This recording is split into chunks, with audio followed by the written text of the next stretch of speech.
السلام عليكم ورحمة الله وبركاته.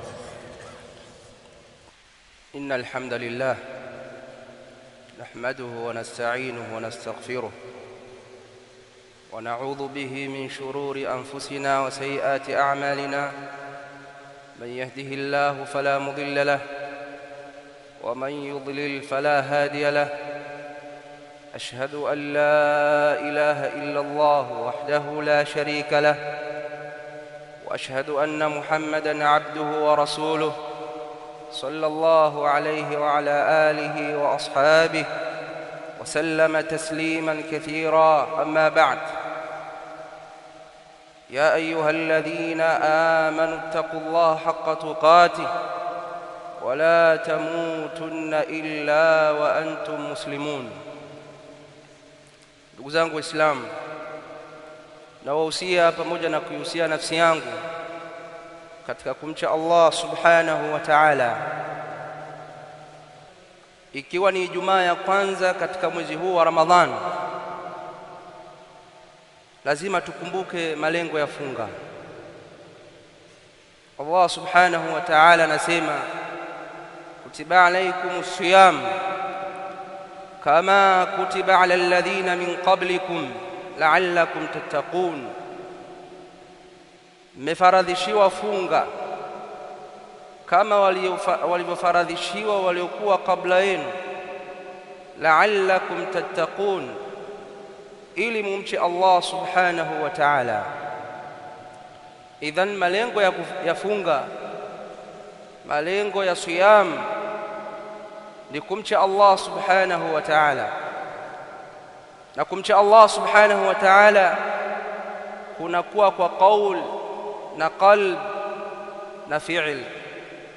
Kunakuwa kwa kauli, kwa vitendo, na vile vile kwa moyo. Walidhalik yajibu alaina an nastahdhira an-niyyata wal-ikhlasa fi hadha ash-shahr al-karim. Kwa hivyo sasa lazima tuhudhurishe nia na ikhlas katika mwezi huu mtukufu wa Ramadhan, katika ibada zote tunazozifanya, na ibada namba moja kabisa, ibada ya funga. Ayuha almuslimun, Mtume sallallahu alayhi wasallam anasema, innamal a'malu binniyat, hakika matendo hukubaliwa kwa nia, lakini nia iliyokuwa sahihi ni nia ambayo imeepukana na shirk. Laiti kama wangemshirikisha Allah subhanahu wa ta'ala, matendo yao yangepukutika. Idhan al-ikhlas huwa al-amru al-asasi fi hadha ash-shahr wa fi hadha as-sawm. Ikhlas ni jambo la msingi katika huku kufunga. Wa ala dhalik yajibu an nabta'ida an jami'i anwa'i shirk. Lazima tujiepushe na aina zote za shirki, kwa sababu shirki ni jambo linalomtoa mtu katika Uislamu. Ayuha almuslimun, jambo la pili ni al-ittiba', ni kumfuata Mtume sallallahu alayhi wasallam. ويجب أن نستحضر هذا المعنى في جميع أعمالنا. lazima tuhudhurishe hii maana katika matendo yetu yote katika mwezi huu wa Ramadhan, kwamba ibada yoyote tutakayoifanya tufanye kama alivyofanya Mtume sallallahu alayhi wasallam. Wa min dhalik, na katika hayo ni kuharakisha kufuturu.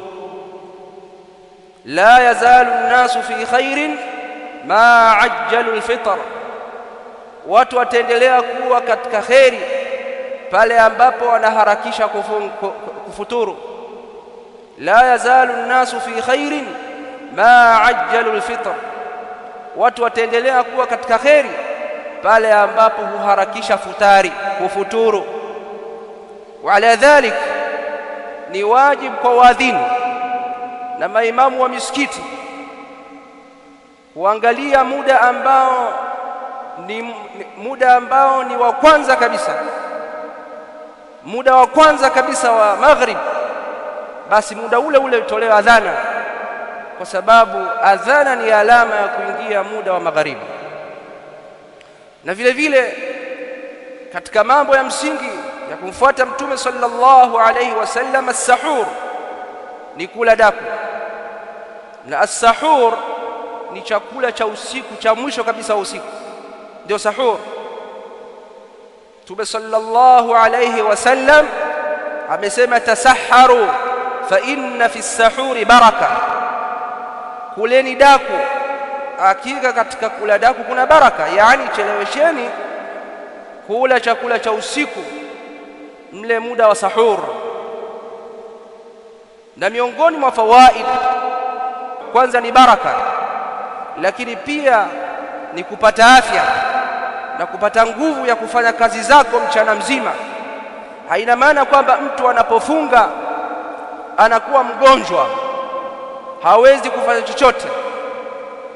Funga ipo na kazi zingine zipo, kutafuta maisha katika kazi zingine kupo, wanaosoma wanaendelea kusoma, wa hakadha. Idhan tasaharu fa inna fi as-sahuri baraka. Baraka maana yake ni kwamba katika funga yako kunakuwa na baraka ya nashatu ya kufanya khairat, nashatu ya kufanya khairi mbalimbali. Ayuha almuslim, vile vile katika maelekezo ya Mtume sallallahu alayhi wasallam katika funga ni ruhusa kwa wagonjwa kula, ni ruhusa kwa wagonjwa kula. Na mgonjwa ikiwa ana uwezo wa kulipa, basi anakula. Baada ya Ramadhani analipa ile funga aliyokula.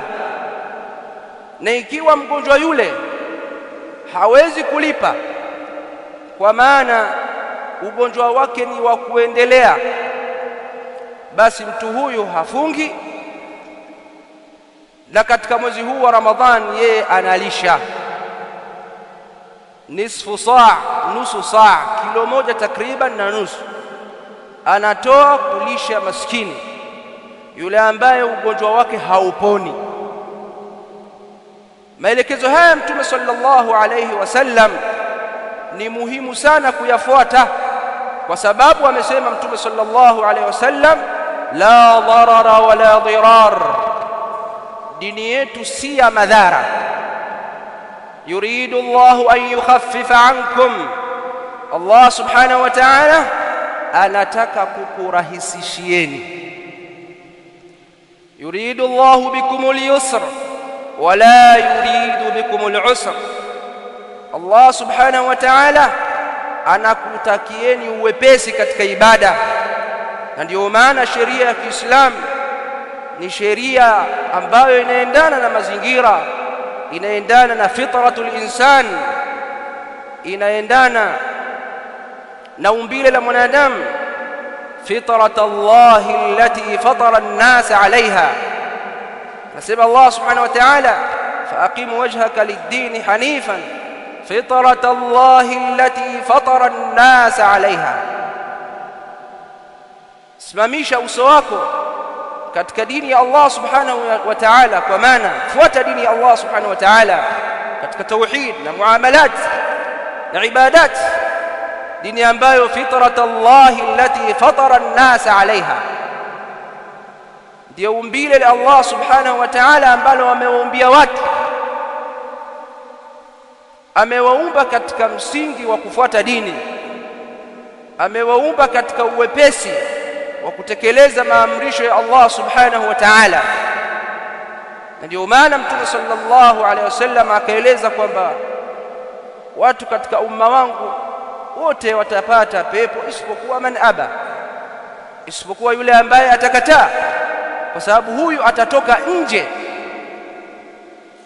ya umbile la Allah subhanahu wa ta'ala. Idhan dinul Islam dinul yusri was-samaha, ni dini ya uwepesi.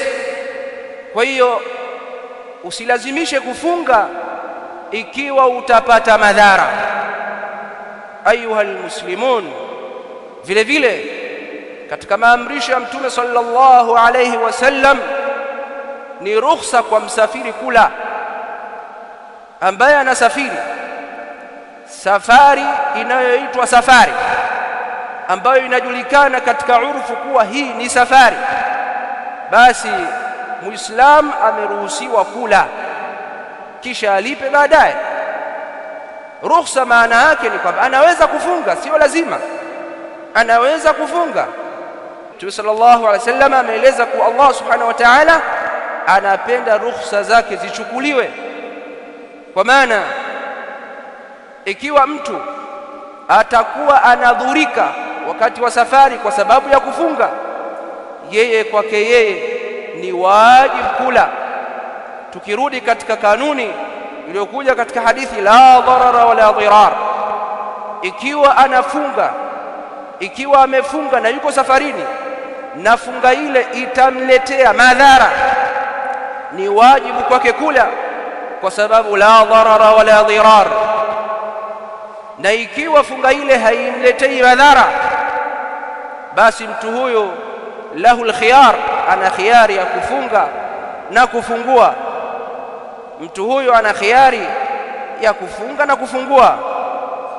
Ayuha almuslimun, tumuomba Allah subhanahu wa ta'ala ajalie funga zetu ziwe za ikhlas na zifuate mwenendo wa Mtume sallallahu alayhi wasallam.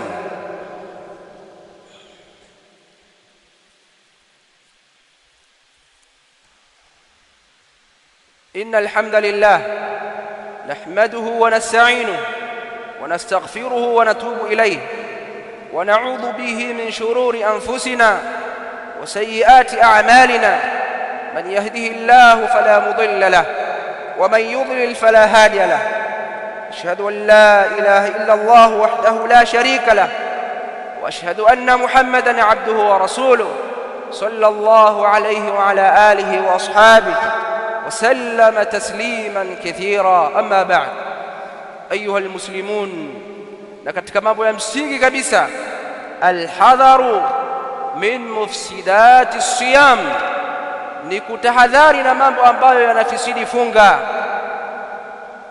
Miongoni mwa mambo hayo ni qat'u niyya.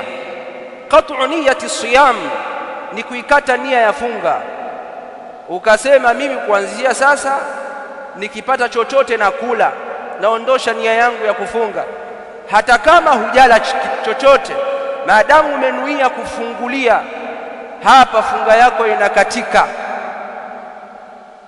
Walmatlub ni muwasalatu siyam biniyatihi, ni kuendelea kufunga kwa nia yake, kwa sababu Allah subhanahu wa ta'ala amesema wakulu washrabu hatta yatabayyana lakum alkhaytu alabyad min alkhayti alaswad min alfajr.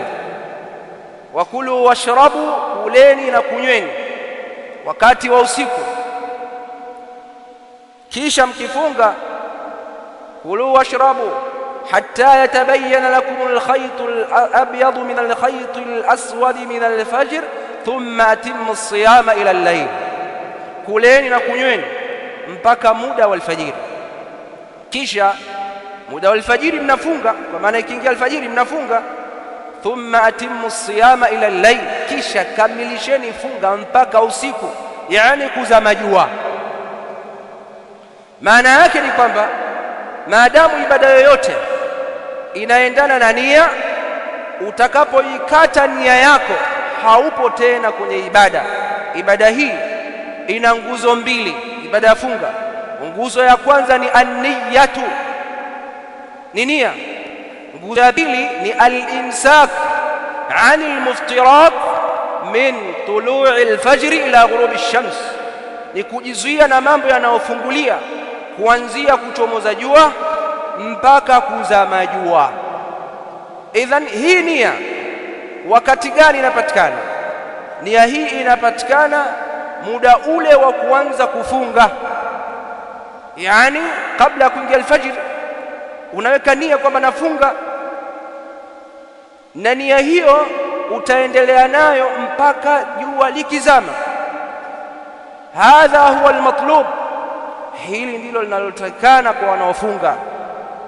Waniyatu kama qulna tasihhu bilibtiadi ani shirkiyat wa ani riya, nia inasihi kwa kujiepusha na shirki na ria. Maana yake ni kwamba kama kuna mtu amezoea kufanya ushirikina katika miezi mingine, pamoja na kwamba haifai katika miezi mingine, lakini katika mwezi huu ni zaidi, kwa sababu ikiwa ataenda kufanya ushirikina mchana wa Ramadhani, basi funga yake haitokubaliwa mbele ya Allah subhanahu wa ta'ala, kwa sababu ushirikina ni kufuru. Haina maana kwamba baada ya kufutari ukafanya ushirikina sasa naenda baada ya futari, la. Vyovyote iwavyo, ushirikina ni kutoka katika Uislamu, ni riddatun anil Islam. Ayuha almuslimun, miongoni mwa mambo ambayo yanafisidi ni kula na kunywa. Ni kula na kunywa. Yoyote atakayekula ndani ya Ramadhan, basi mtu huyu ikiwa amekula kwa kusudi anapata dhambi, na ni wajibu alipe hii siku, alete toba wal istighfar na ilipe hii siku. Alete toba wal istighfar na ailipe hii siku, kwa sababu taamada, amekusudia. Ama yule ambaye atakula kwa kusahau, akasahau kwamba amefunga, akala au akanywa, basi mtu huyu anaendelea na funga yake, kwa sababu hajakusudia kula au kunywa. Maadamu alipokumbuka akaacha pale pale, basi mtu huyu anaendelea na funga yake hata kama ameshamaliza sahani nzima. Ayuha almuslimun, miongoni mwa mambo yanayofisidi funga katika mwezi huu ni aljimaa, kumwendea mwanamke. Kwa wale ambao wameoa, wanatakana wakae mbali na wake zao, hususan wale mabwana harusi.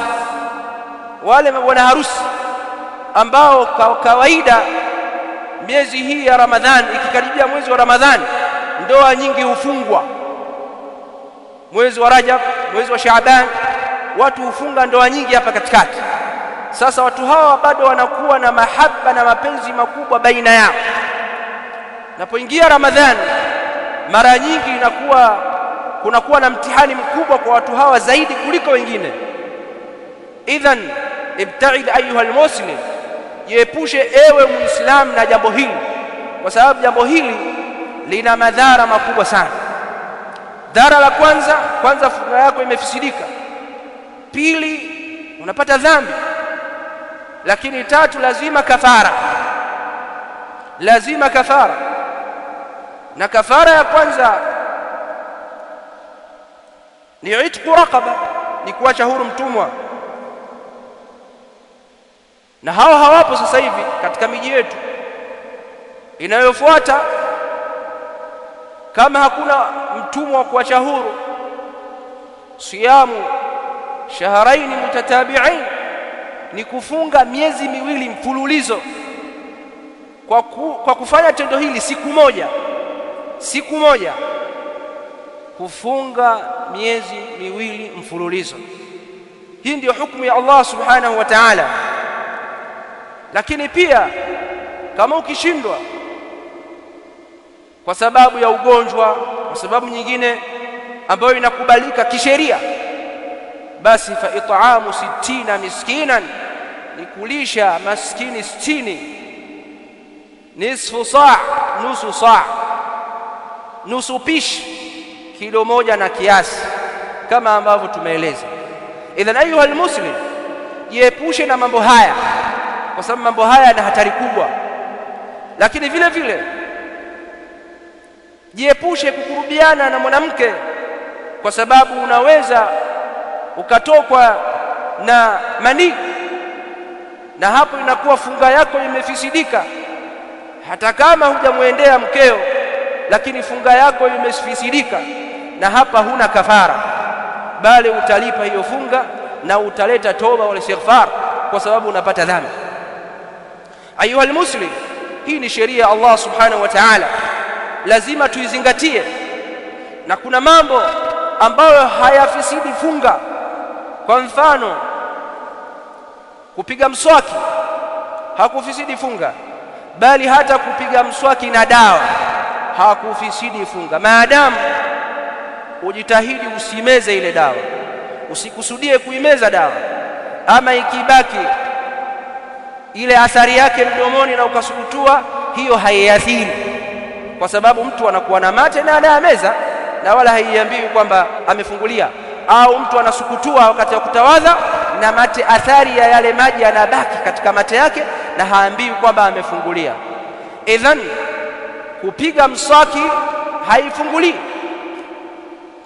kupiga mswaki haifungulishi, lakini kuoga hakufungulishi vile vile. Unaruhusiwa kuoga mchana wa Ramadhani, bali ikiwa utawekwa drip lisilokuwa la chakula, drip la dawa ya kawaida lisilokuwa la chakula, basi pia haifungulishi. Ama drip la chakula linafungulisha.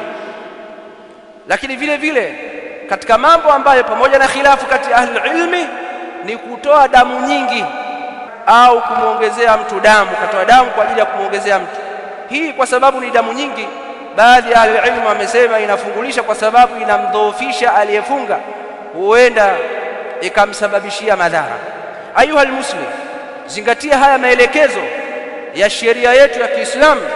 Lakini vile vile ikiwa mtu atatapika bila kukusudia,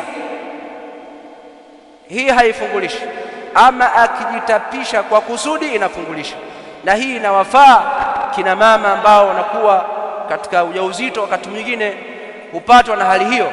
Lakini vile vile wasafiri katika vyombo vya baharini na vyombo vya angani, hata katika mabasi wakati mwingine hutokewa na hali hiyo. Idhan ikiwa mtu atatapika kwa bahati mbaya, sio kwa kukusudia, jambo hilo halifungulishi. Idhan ahkam katika funga ziko nyingi sana. Sisi tumegusa hizi kwa sababu ya wakati, tutagusa hizi na tutaziacha hizi. Lakini katika jumaa zingine na vile vile katika durusi ambazo zinaendelea katika misikiti yetu, maelekezo yanaendelea kutolewa, ahkam zinaendelea kubainishwa. Lakini jambo la mwisho kabisa ambalo nataka kulizungumza ni wajibu wa sisi wafungaji kuleta istighfar kutokana na madhambi yetu, kwa sababu ukame umekuwa mkubwa. Ukame ni mkubwa, mvua hainyeshi, na hii si kwa sababu nyingine, bali ni kwa sababu ya madhambi yetu. Nuh alayhi salam aliwaambia watu wake, akasema, faqultu astaghfiru rabbakum innahu kana ghaffara yursilu as-samaa alaykum midrara wa yumdidukum bi amwalin wa banin wa yaj'al lakum jannatin wa yaj'al lakum anhara ma lakum la tarjuna lillahi waqara wa qad khalaqakum atwara. Nuh alayhi salam anasema, nikawaambia, takeni msamaha Mola wenu, hakika ni mwingi wa kusamehe. Yursilis samaa alaykum midrara, mkifanya hivyo Allah atakuleteni mvua isiyo katika. Sio mujarrad wa mvua yenye kheri na baraka, sio mvua yenye mafuriko na kuangamiza, mvua yenye baraka. Yursilis samaa alaykum midrara wa yumdidukum bi amwalin wa banin, na atakupeni zaidi mali na watoto, atakuzidishieni mali na watoto, mtapata mali nyingi na watoto wengi. Sasa sisi tunahangaika kutafuta mali zipo katika istighfar.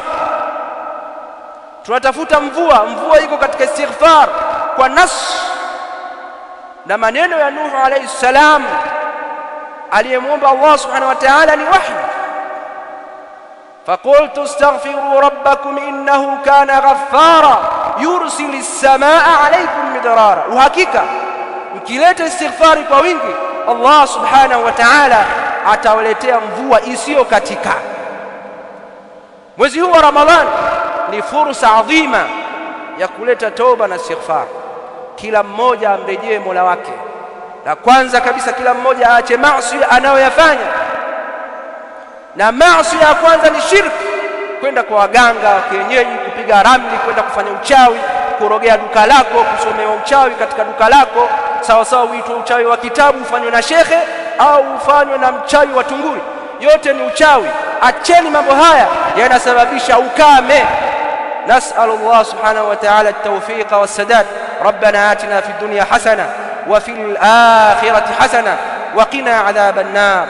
Wa sallallahu ala nabiyyina Muhammad wa ala alihi wa sahbihi. Hii ni Wajawema Online TV. Hapa ni elimu tu.